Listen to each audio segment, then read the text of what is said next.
সৌজন্যে trust bank PLC, সব সময় সবখানে সবার জন্য।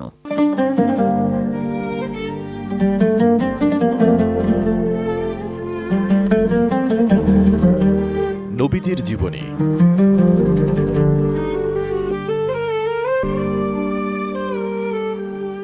রাসূল সাল্লাল্লাহু আলাইহি ওয়াসাল্লামকে কি নামে অভিহিত করে লোকচক্ষে তাকে খাটো করবে আর তার ও ওই সব লোকের মধ্যে কিভাবে অন্তরায় সৃষ্টি করবে যারা দূর দূরান্ত থেকে এসে তার কথা শুনতে ও মানতে চায়, এ নিয়ে তাদের পেরেশানির অন্ত ছিল না।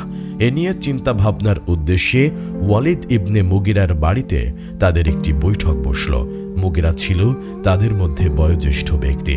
সে তাদেরকে লক্ষ্য করে বলল, হে কুরাইশ দল, হজের মৌসুম আগত প্রায়।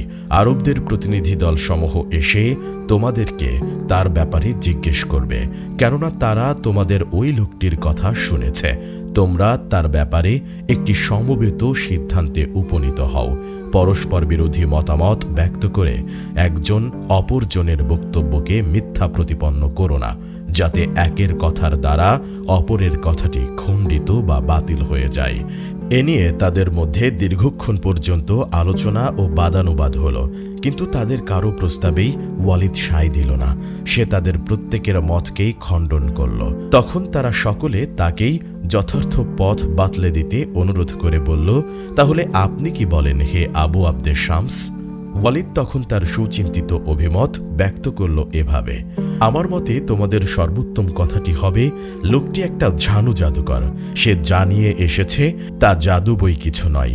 ওই জাদু বলে সে পিতা পুত্রে, ভাইয়ে ভাইয়ে, স্বামী স্ত্রীতে কলহ বাধায় এবং লোকজনকে তাদের পরিবার পরিজন থেকে বিচ্ছিন্ন করে ফেলে।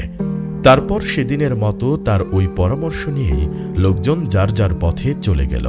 তারপর যখন হজের মৌসুম এলো এবং মক্কার অলিগলি বহিরাগতদের ভিড়ে কানাই কানাই পূর্ণ হয়ে উঠল, তখন তারা দলে দলে রাস্তার মোড়ে মোড়ে বসে পড়ল এবং যেই তাদের নিকট দিয়ে অতিক্রম করছিল তাকেই রাসূল সাল্লাল্লাহু আলাইহি ওয়াসাল্লামের ব্যাপারে সাবধান করে দিতে লাগল। সৌজন্যে ট্রাস্ট ব্যাংক পিএলসি, সব সময় সবখানে সবার জন্য।